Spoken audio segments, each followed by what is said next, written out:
Good afternoon, everybody, or good morning or evening, as the case may be, and welcome to our webinar on ESG. I'm Penny Zacharias, a partner with McGuireWoods Debt Finance Practice, here to kick things off. We have our list of speakers here featured, and just one administrative matter before we get started. For those of you that have applied for CLE credit, there will be information coming out about that shortly after this presentation. So we're going to just jump right into it. We have our agenda up here. I'm joined here with my partner, Peter Butcher, also a debt finance partner at McGuireWoods. We're going to start the discussion on the ESG deal landscape and opportunities in the space. We will then hear from our partners, Aaron Flynn from McGuireWoods will be discussing the ESG regulatory landscape, and then we're going to turn it over to our friends at RSM to round out the discussion on leading practices for managing the ESG initiatives we're going to talk about. So to dive right in and start, we're going to talk about the ESG investor landscape and what that looks like and what investors are focused on today. I think, as most of us know, there are various types of financial products and services out there in the space that have really expanded tremendously over the past several years in an effort to drive value. And this investment strategy can involve different types of asset classes, involving stocks and bonds and mutual funds and loans and other types of arrangements. What these arrangements all have in common are that they leverage capital in order to achieve a social, a cultural, an environmental, or a governance type of goal alongside with a financial return. So we are looking at that twofold goal to maximize impact while improving overall financial sustainability. One thing you'll hear about a little bit later on in the webinar is there has been some pullback over the last couple of years. We see this as a correction more than anything else in terms of really a recent drive in the market in order to connect the ESG and the investor objectives, the investor returns, in order to bring these into sharper focus. So, there's been a transition in some areas away from the use of the word ESG, ESG lending, also known as responsible investing or lending, social investing, sustainable investing and lending, kind of hear a variety of names used. But I'm going to pause there and turn it over to Peter to talk about just the massive amount of capital committed to this space. Thanks, Penny. It is accurate that the ESG initiative capital has been increasing exponentially over the years. You can see by this slide that $125 trillion has been committed to ESG goals. And that comes through the United Nations Principles of Responsible Investing signatories. Throughout the world, there are over 4,000 signatories to those UN Principles for Responsible Investment, and they've committed that amount of money globally. This is already committed funds by private sector actors. So these aren't governments funneling money into ESG initiatives or responsible investment initiatives. These are private companies, both strategics and capital providers like private equity providers. If we move on to the next slide, just showing a subset of that private money that's going to be dedicated to ESG initiatives for financing or investment is in the PE space. Private equity has funneled more than $1 trillion into this space. It hit $1 trillion during the pandemic. And the global assets under management by PE firms grew from $6 billion in 2015 to over $150 billion in 2020. That is exponential growth. Similarly, for impact investing, whether you have private equity firms or venture capital firms, the dollars that they've allocated to impact investment has grown by 154% during that same time period, from 2015 to 2020, up to $28 billion. So you can see that the resources dedicated to this space are robust and growing. Yep. And I think we're going to turn over to some specific incentives. But first, again, just further framework for the business case for ESG. I mean, we could list a very long list of items. Some of the ones we wanted to highlight were that these arrangements really drive on the, lowering the overall cost of capital, attracting both new consumers to the space as well as attracting new investors, decreasing the overall risk of a transaction, and enhancing workforce productivity, just to name a few. And the strategic reasons for accessing capital in the ESG space can come from different sources. It can come from incentive-based or disincentive-based. When you're talking about the incentive-based ones, that we've just described how much money is out there dedicated to this space. So there's a lot of availability.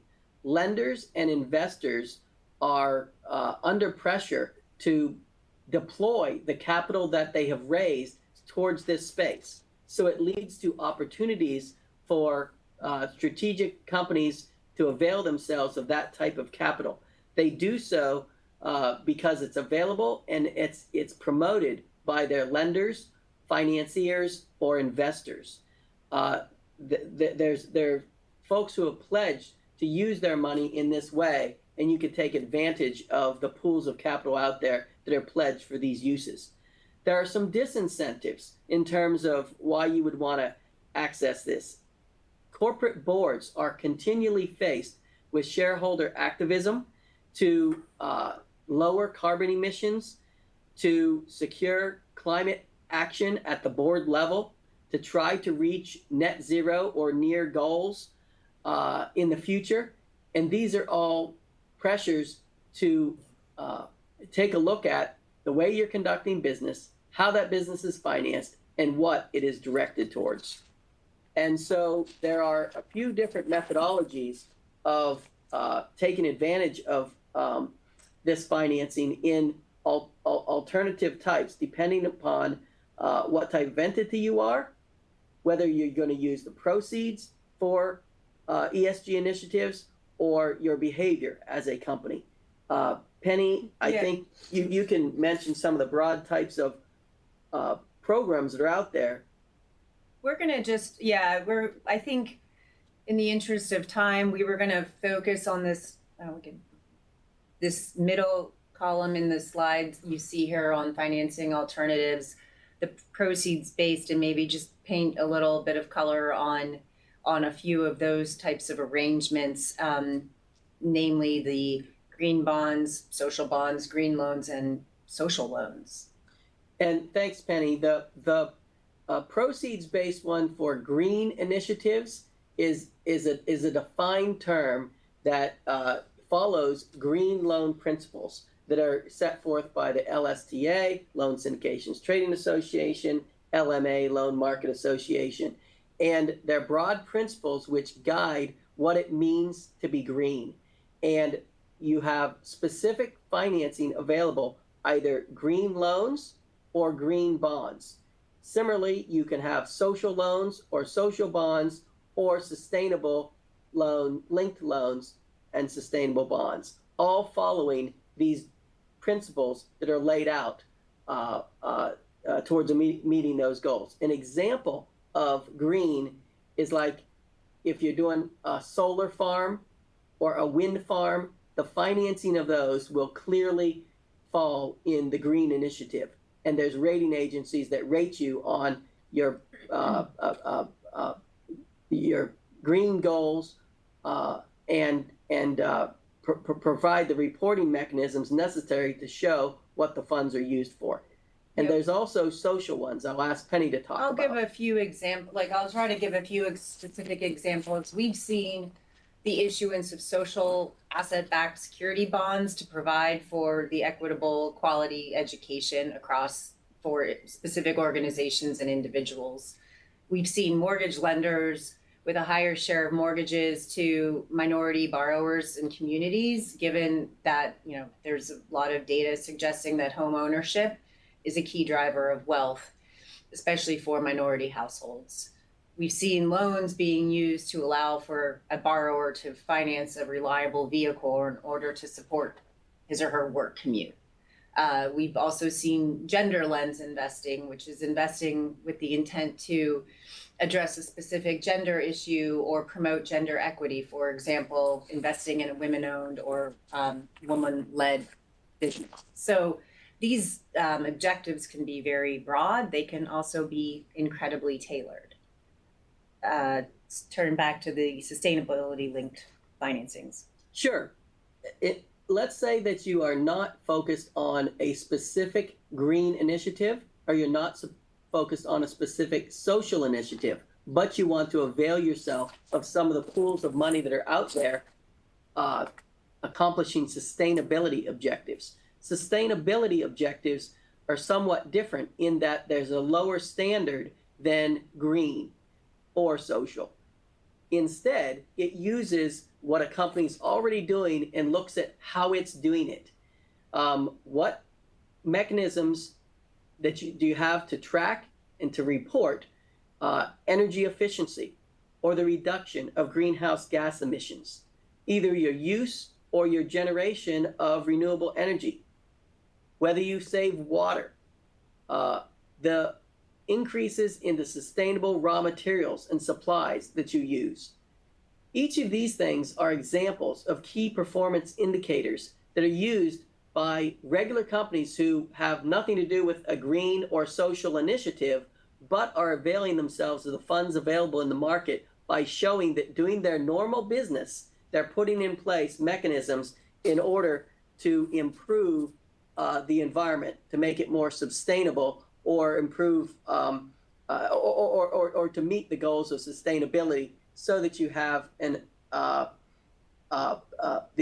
ability to report them back to the investors or the financiers, and therefore fall within the sustainable framework. Yep. Those can be done either within an overall facility or as a separate standalone facility.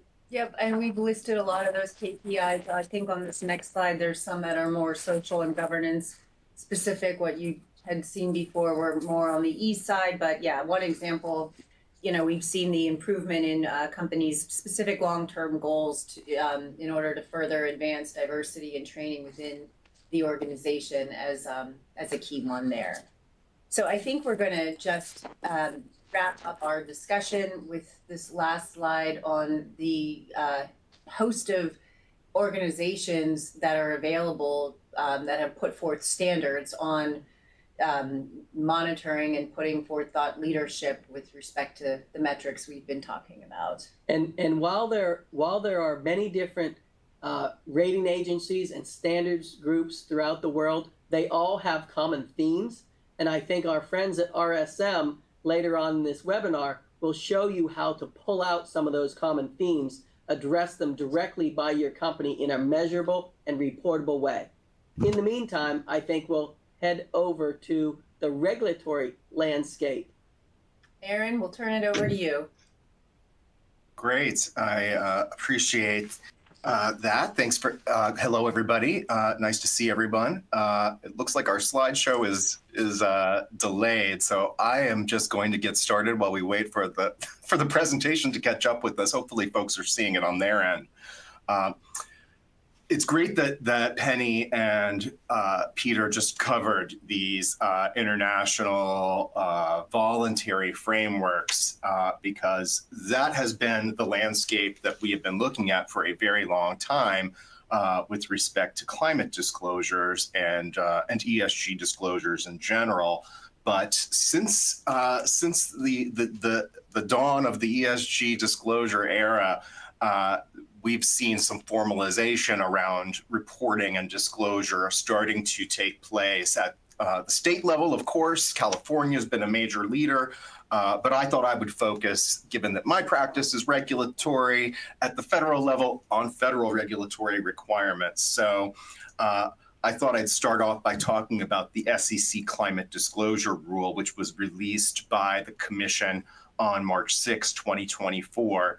That rule is very controversial. It is very much being litigated right now, but what does it do? I thought I'd start there.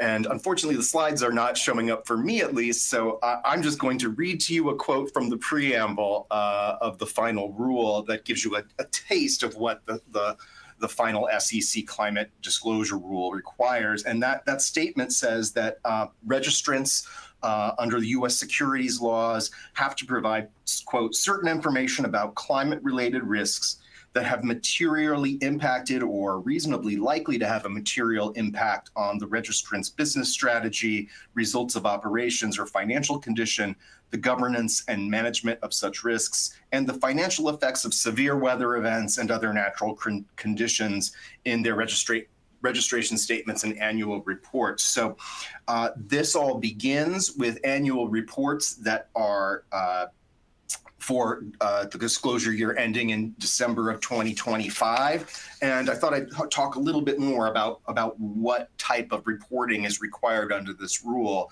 and what sort of disclosures companies that are subject to the SEC rules have to make now or will have to make in the very near future. So the SEC rule, getting back to all of those international frameworks and voluntary reporting platforms, the SEC came out with this rule with the intention of promoting consistency, reliability, and transparency in climate-related matters. And the final SEC rule notes that there are disclosures under this wide range of voluntary reporting regimes, but that they don't provide investors with the sort of uniform, reliable information that they're seeking. And that there isn't uniformity in practices among various reporters. Obviously, they're all reporting under different regimes. And many of my clients report under multiple regimes, 6 or 7 at times I've seen in the past. So part of the goal of the SEC rule is to bring some consistency to the program here. And it looks like perhaps slides are moving forward on the audience side, so I hope that's the case. But if not, I'll just keep providing the information verbally, so no problem there. So what has the SEC done? Interestingly, it has, despite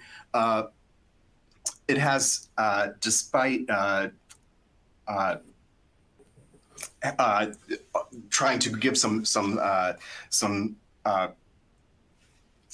uniformity to the program and to reporting, it nevertheless is still based on the Task Force on Climate-Related Disclosures and the Greenhouse Gas Protocol from the United Nations. So the requirements under the SEC rule are I think, probably very familiar to folks who have been reporting under these other structures for some time. So at the most fundamental level, what do you have to disclose? You have to disclose your scope 1 and 2 emissions. You have to disclose the effects of severe weather or other natural events. You have to disclose the sorts of actions or processes that are in place at your publicly traded company to manage or mitigate climate risks. You have to disclose the sort of oversight that your board has over climate-related issues, and most importantly, or perhaps up there with the scope 1 and 2 emissions, you have to disclose your climate-related targets if you have them. There were some major changes to the final rule that and I see I've got a question in the chat that gets right to this. Some major changes. So first off, small entities have been exempted from reporting their scope 1 and 2 emissions, which it was a major win for small entities. There's also a requirement in the proposed rule for description of the board's climate expertise. That's been eliminated in the final rule. And the question that was in the chat was whether scope 3 emissions reporting had been eliminated from the final rule. And and that's absolutely right. Scope 3 emissions, the requirement to report those was stricken, creating perhaps taking a pretty controversial topic off the table, perhaps. There was also an extension in the final rule of a safe harbor provision from private liability that I think is probably very important to many reporters. Basically, this applies to anything. The safe harbor provision applies to anything other than factual statements of the historical record, basically. So anything that you're saying in your transition plan or about scenario analysis or about internal carbon pricing that you use, those sorts of pieces of information, targets, all of that stuff would be deemed to fall within that safe harbor, so long as again, we're not making factually incorrect statements. And then finally, one of the big changes in the final rule compared to the proposal was an extension of the phase-in periods for compliance, all of which depend basically on how big you are and what sort of filer you are. I don't know if folks are able to see slides or which slide you're looking at. Unfortunately, my next topic was going to be the major piece of litigation that is challenging the SEC rule, which is a case called Iowa versus SEC. Unsurprisingly, petitions for review were filed fast and furious when this rule came out. As I said, very controversial, as everybody here undoubtedly knows. So we had 10 petitions for review challenging the final SEC rule that were filed in 7 different circuit courts. The Fifth Circuit was the major site for many states challenging the rule, and also for a number of business interest organizations like the Chamber of Commerce and the Texas Alliance of Energy Producers. Those various organizations mostly filed in the Fifth Circuit, but there were cases filed in the Eighth Circuit, in the Second Circuit, in the DC Circuit. Cases were filed by environmental groups. And what happens when you get this sort of free-for-all of filings in various circuit courts? Well, for the SEC and for the statutes at issue there is a process, basically a lottery, where the various courts of appeals go to the judicial panel on multi-district litigation, and somebody wins. And in this case, the Eighth Circuit won the case, and that is where this litigation will be proceeding. And a very important thing to remember right now is that the SEC rule is stayed pending all of this litigation. The SEC, unlike many federal agencies, seems to have a practice of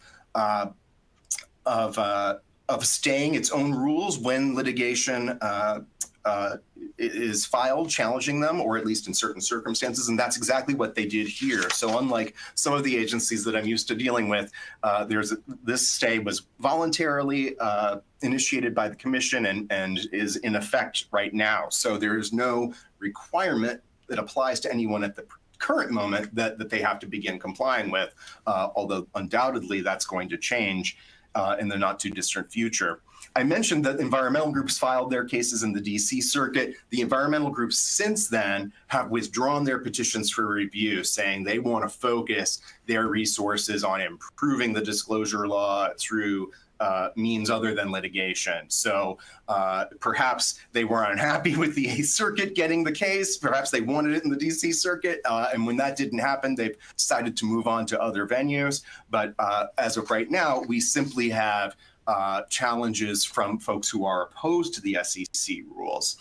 So briefing is ongoing in that case. We don't know what's going to happen. It'll be some time before we see results there. But most recently, in August, early August, the SEC filed its brief in that case, and we got to see a pretty good explanation of what the SEC thinks its legal authority is and why these rules are, at least in the SEC's view, legal and likely to move forward. So the SEC's argued it's got broad authority to issue these sorts of rules. They have authority to require disclosures when it's in the public interest and for the protection of investors. They say that this rule fits neatly within that. It's consistent with their historical interpretation of their authority, according to their brief. They say that this is not an environmental regulation. It's not intended to require or encourage companies to change their environmental performance or their emissions profiles. And most importantly, perhaps the biggest argument that gets the most attention here is the First Amendment argument, whether the SEC disclosure rule requires companies to say things that they wouldn't otherwise say, that they don't want to say, that the government is compelling speech. So that's a major constitutional question facing the SEC rules.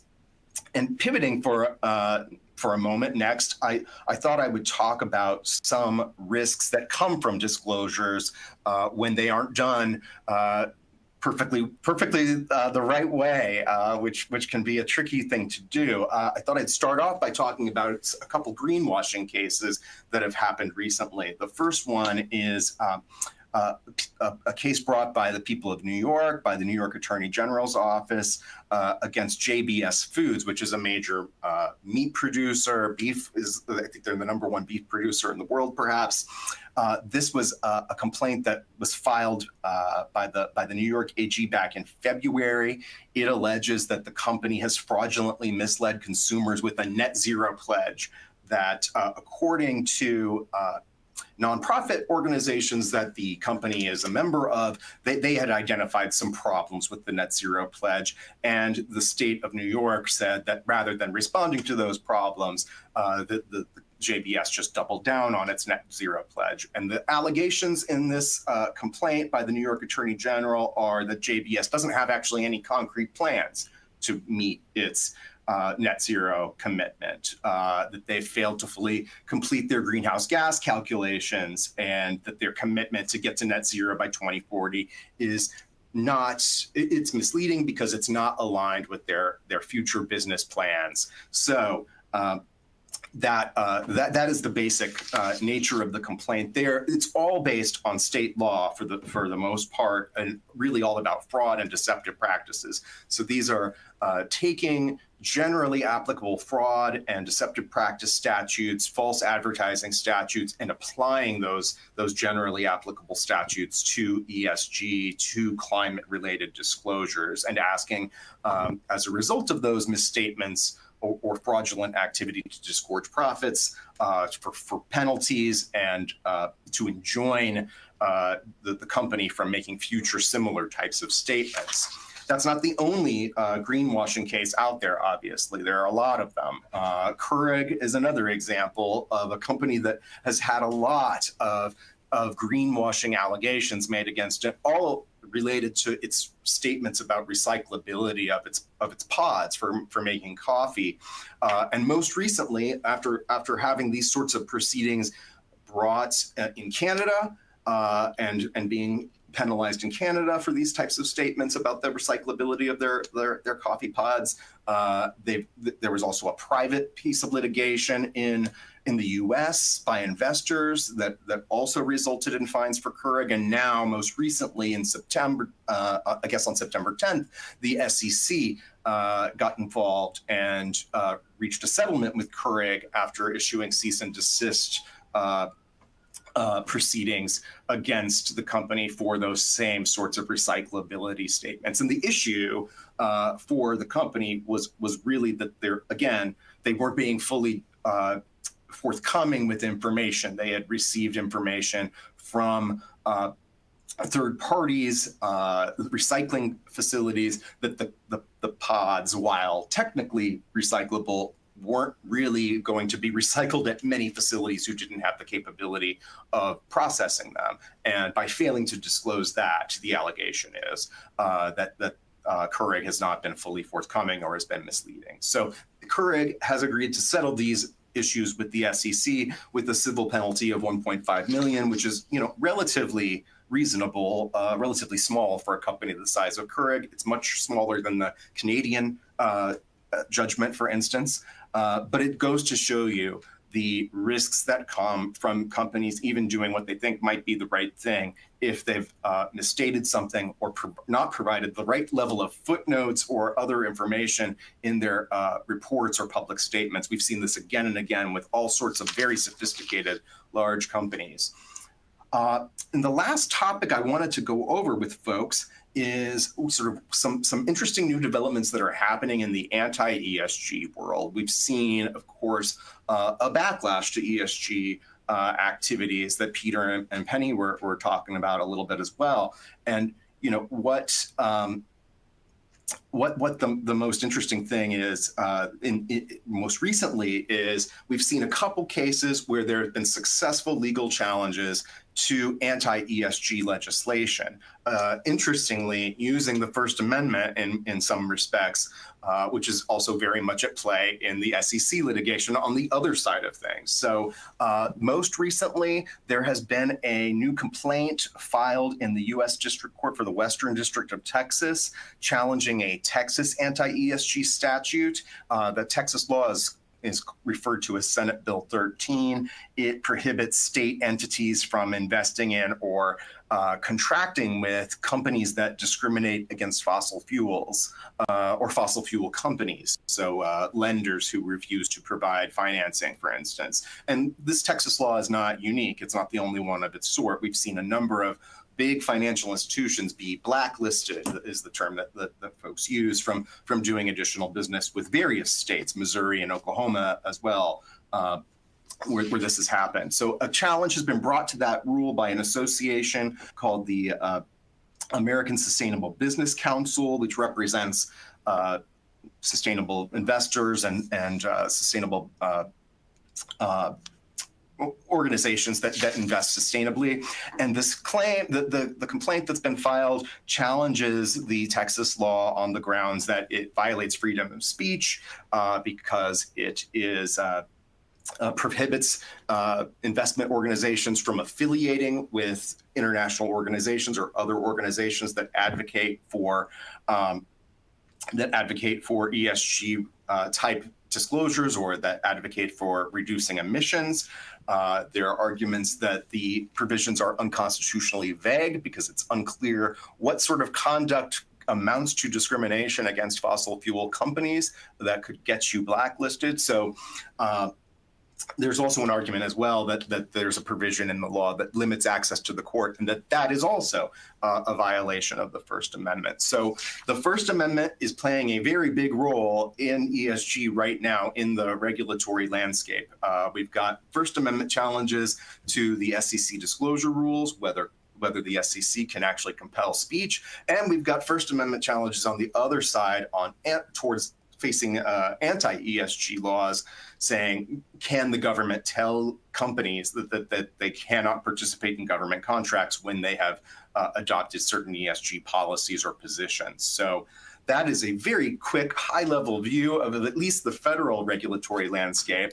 And I thought, I'm obviously happy I will look through the chat at the questions that have come in. And in the meantime, I will turn it back to our partners at RSM to talk about how all of this actually functions in the real world.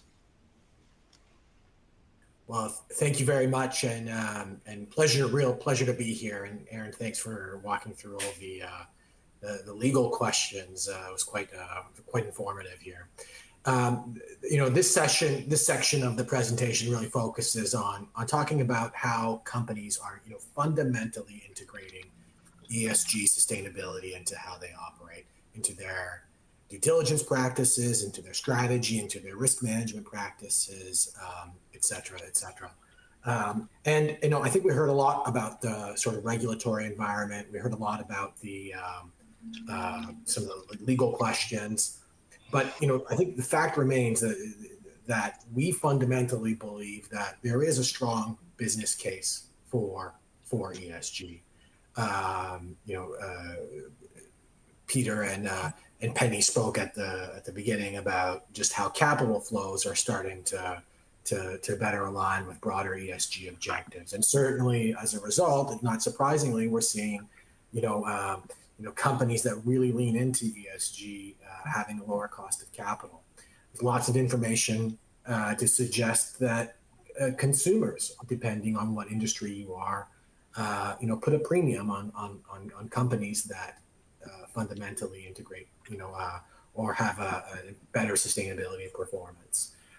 Decreased risk, of course, is critical as well too. Companies that better integrate things like climate risk into their enterprise risk management function, into how they're certainly can get ahead of major climate events, weather events, and the like. So we think there's a real strong business case for ESG. And I would even suggest that a lot of the studies that have been out there, I think some of the criticism against them is that, is which way does the causality go, right? Is it that, better sustainability or ESG performance leads to an improvement in profitability? Or is it that, companies that are more profitable tend to have, sort of better sustainability practices? I think because we're moving now to a regulatory environment that has established a floor in many respects for sort of ESG reporting and what types of information that companies need to start to disclosing and how they need to integrate ESG. And because now we have government policies, like, as an example, like the Inflation Reduction Act in the US, which provide substantial grants and incentives for clean energy and the like, or carbon taxation on the other end, I think it's fair to assume that the causality runs from improved ESG sustainability leads to an improvement in sort of business outcomes. And I think we're going to see a lot more of that direct relationship going forward, particularly as the regulatory environment tightens further. And it's sort of our hypothesis that we've very much entered what we're kind of referring to as this third wave of sustainability or ESG. And this third wave is all driven by, in many respects, a government mandate, a regulatory requirement to disclose this type of information and to more fully integrate ESG into how companies operate. And we're seeing that not just in the US and Canada, but in, frankly, a variety of other countries, especially in the EU, which have certainly gone, have a much more sophisticated and advanced regulatory environment than what we're seeing in North America. There's also been a variety of other countries as well, frankly, that have started to at least adopt the ISSB, the International Sustainability Standards Board's S1, S2 sort of a reporting framework. A lot of other countries have it in the proposed phase. So I think we're very much sort of moving towards, again, a much tighter regulatory environment. And I would even suggest another way to derive value from your ESG program, since now you have to do it, is to develop cost-effective, rational, thoughtful approaches to how you ultimately need to comply. And of course, avoid penalties and other litigation, again, piggybacking on some of the points that Aaron was mentioning. But just to maybe jump to the next slide a little bit, I'm going to turn it over to my fellow partner, John Caforio, to pick this up in a couple of seconds. But a key part of developing a thoughtful, kind of rational, logical, cost-effective approach to ESG compliance, and then ultimately using that data and information to drive value, positive business outcomes, really depends on getting high quality data and information. I think this is still a major gap in the marketplace, and there are fortunately now a lot of technology solutions that are starting to emerge to really help companies do this more effectively. So John, I'm going to turn it over to you, and then we'll come back to me to talk a little bit about a case study right after this. That's great. Thank you. Thank you. I'm going to leave it on this slide for a second because part of that ESG business value, and it gets to all of these different areas. I think you heard that at the beginning, was you're a good business to do business with. And if you're a good business to do business with, you should be less risky. You should attract customers. You should attract investors. You should have great workforce productivity and culture. A lot of the sustainability issues and sustainability programs are about being a good business to do business with, as much as it has a regulatory aspect of it. When we talk to clients about, it could be in finance, could be in compliance, in supply chain, in legal, in finance, we talk about where ESG and sustainability is in the ecosystem of their environment already. And I'm not expecting you to look at this and find all those little pixelated words on there. But the point is you're doing something to meet the regulatory requirement from a reporting perspective, or from a voluntary perspective, and mostly in the US, it's been voluntary to date. That leads to ESG scores and the public availability of your data, like in California or in Canada in particular. Your greenhouse gas emission data will then be public, so someone can go look at it, even if you are a private company. So forget the SEC rule for a second. You can be a private company having to report greenhouse gas emissions to California, and it will be public. The same thing with the anti-modern slavery legislation in Canada. So you will probably want to do something that is different, maybe if you don't like your data or if someone else doesn't like your data. And in that case, that supply chain redesign or we had clients this past year with the anti-modern slavery reporting for child and forced labor that were quite frankly horrified to find that they had child labor a couple of tiers down in their supply chain, and that showed up in we use this Equifax SRS tool that showed up in the data. And they went and corrected it. And some of them did have policies, some of them didn't have policies. Some had policies that didn't have any teeth in it for someone that, for a supplier that was doing business with. And it ended up in the Uyghur region or in a restricted region or a conflict mineral or child and forced labor. So those types of policies and programs get put in place, and it shows up in your core systems. And then you pull all that data out and you start the process over from a reporting perspective. A lot of the discussion lately in terms of talking to technology folks and then to finance folks is, as Alex mentioned, a third wave of ESG or sustainability because of the regulatory reporting. I think our finance folks understand that you have to close your books every month. You have to close your books every quarter. You have to close your books every year.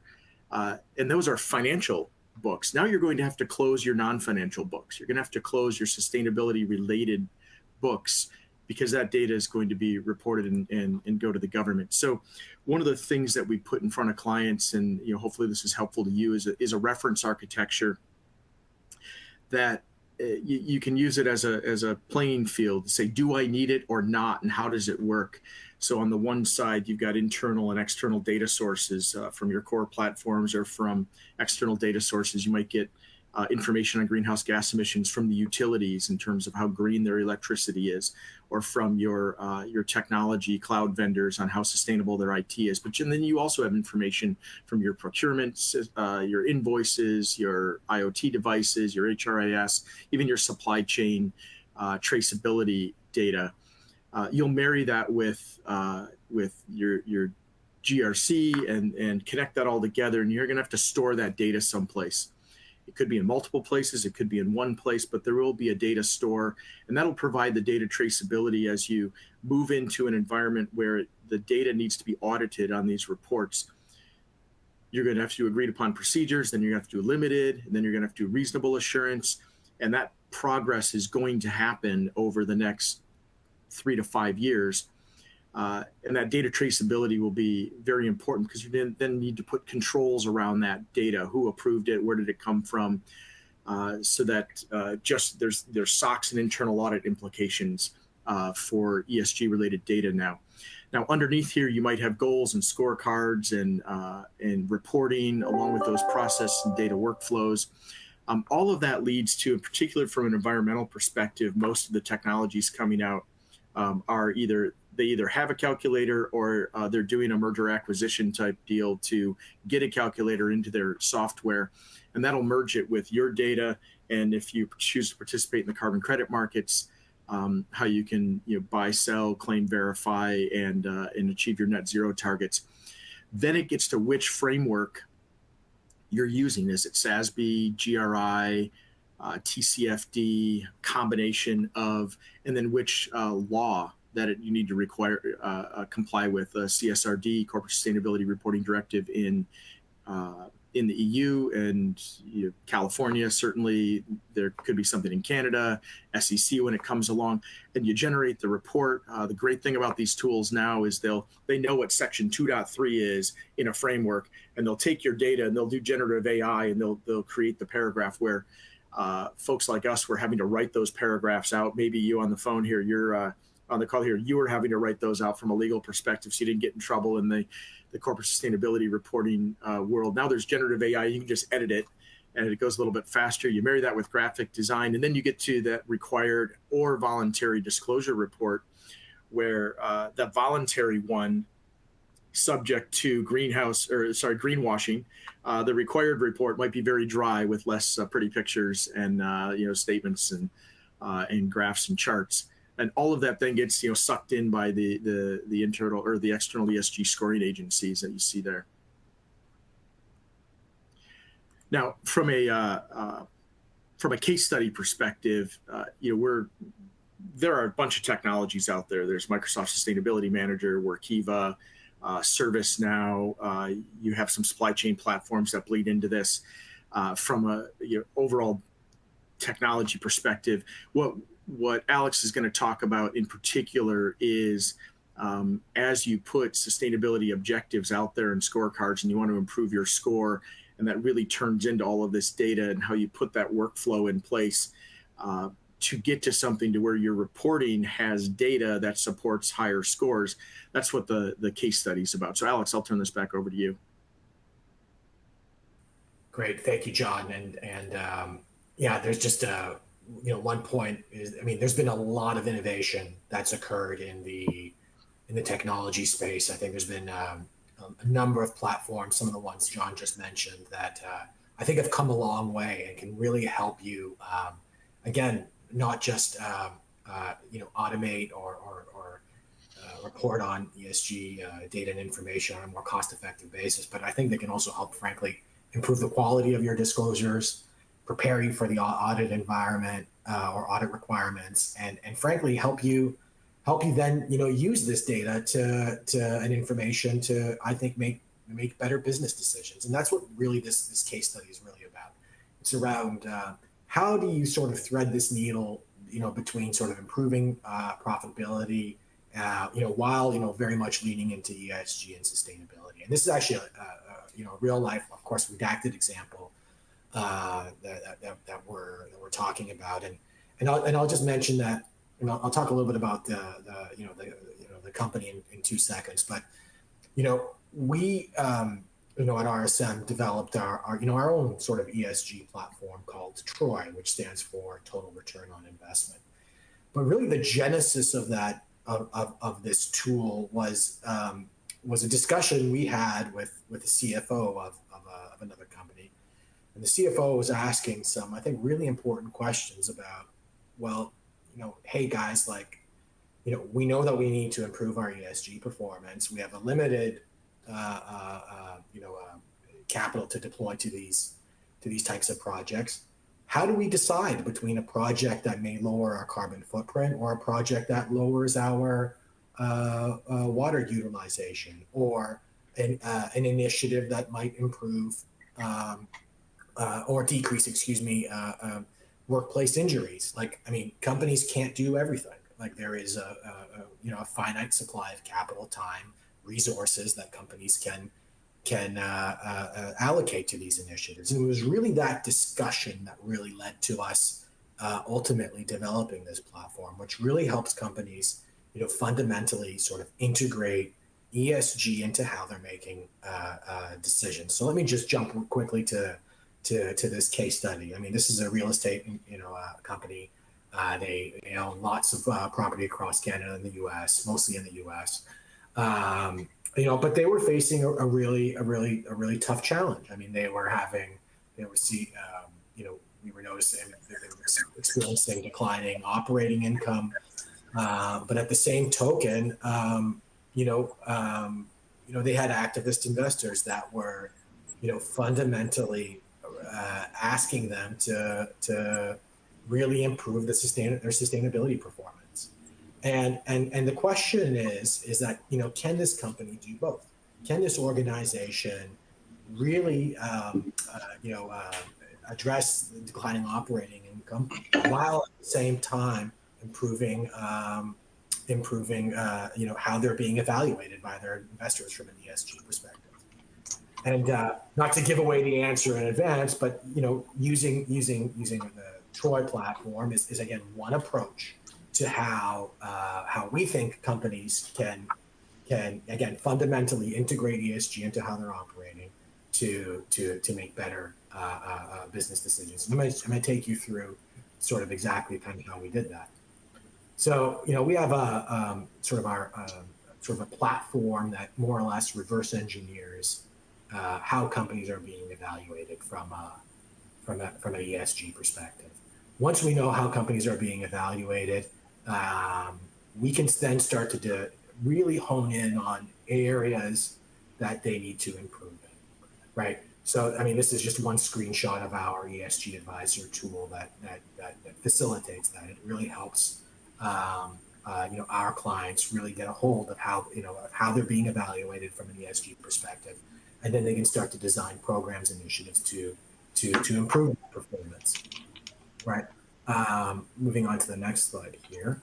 I mean, certainly one other, I think, really, interesting, invention, sort of innovation that we added is, because we're ultimately using a machine learning AI type model, we were able to, and I'm gonna get a little technical here, so bear with me, but we were able to sort of model in some of the nonlinearity. So I'll explain what I mean by that. But if a company, let's say has already a low carbon intensity, improving that low carbon intensity, making it even lower is likely not going to give you a big uplift in your sort of how you're being evaluated from an ESG score perspective.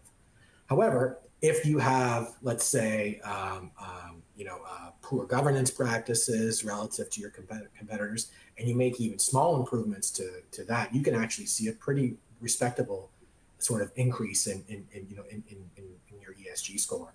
And so by modeling in this sort of quote unquote nonlinearity, we're able to really get quite insightful with with what companies need to do to sort of improve, again, how they're being scored by some of the key rating agencies. Now, using this platform, we then worked with this client to develop a long list of ESG initiatives. These initiatives, run, are quite diverse in nature, where everything from, improve, an employee mental health program, improving governance, initiatives related to climate change disclosures, initiatives related to decreased energy usage, like LED lights, et cetera, et cetera, et cetera. So, I mean, in this case, there are 30 or so initiatives. We certainly could have had 300 initiatives if we wanted to. And we worked very closely with our clients to in this case, again, to come up with thoughtful initiatives that could, help improve, ultimately how they're being evaluated from an ESG score perspective. Next, for a short list of these initiatives that made sense, we started attaching life cycle costs to these initiatives. Certainly there will be initiatives that cost you money, no question about it. There's going to be other initiatives that are more cost neutral, but there's going to be some initiatives where, deploying capital and, let's say, building automation systems or other types of, energy retrofit type projects, could very well lead to, improvement in profitability or positive business outcomes. And certainly we went through a long process of doing that. And then we map it across what we refer to as our Troy curve that basically illustrates, exactly and prioritizes which initiatives, companies should be pursuing. So think of each of these rectangles on this chart as an initiative, a specific ESG initiative. The width gives you the sort of the improvement in your ESG ratings, and the length, illustrates the cost or cost savings. So to get back to our question, can you improve profitability by leaning into, can this company improve profitability by leaning into ESG? Absolutely, again. It can do so by again, implementing initiatives that are at the front end of that curve, because they generate cost savings and they give you a pretty big uplift in your ESG ratings. Again, this is one example. There's many, many other examples of how companies are, again, fundamentally integrating ESG into how they're making business decisions. And we really, really believe that companies that do so are, can achieve some of these positive business outcomes. And again, this is one way on ultimately how you can do that. The last slide before I turn it back over to Peter and Penny is to round us out here is, again, just linking this back. There's a number of our Troy platform, but other platforms nowadays, and again, just piggybacking on some of the things that John was saying too, can be linked up into a company's broader data architecture, again, to help pull the necessary data that you need to help you ultimately, again, make better business decisions and help you, action some of your, initiatives, manage them, execute on them, track progress. And that's where I think there's been a substantial amount of innovation over the last several years. But again, just to close out here, this is one example of how companies, can again, lean into ESG to drive positive business outcomes.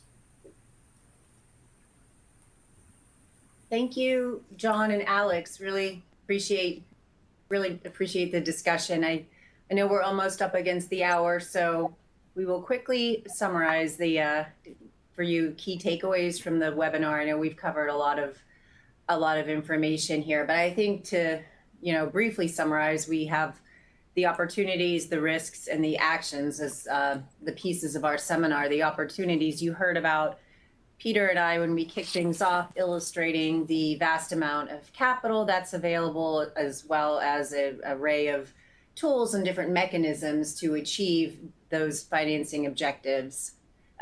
We heard from Aaron on some of the risks very comprehensively, the state and federal regulatory requirements. And while they are under challenge, they'll likely will impose some type of binding requirement on companies ultimately, and tied to those requirements, we see will be a real risk of non-disclosure to entities.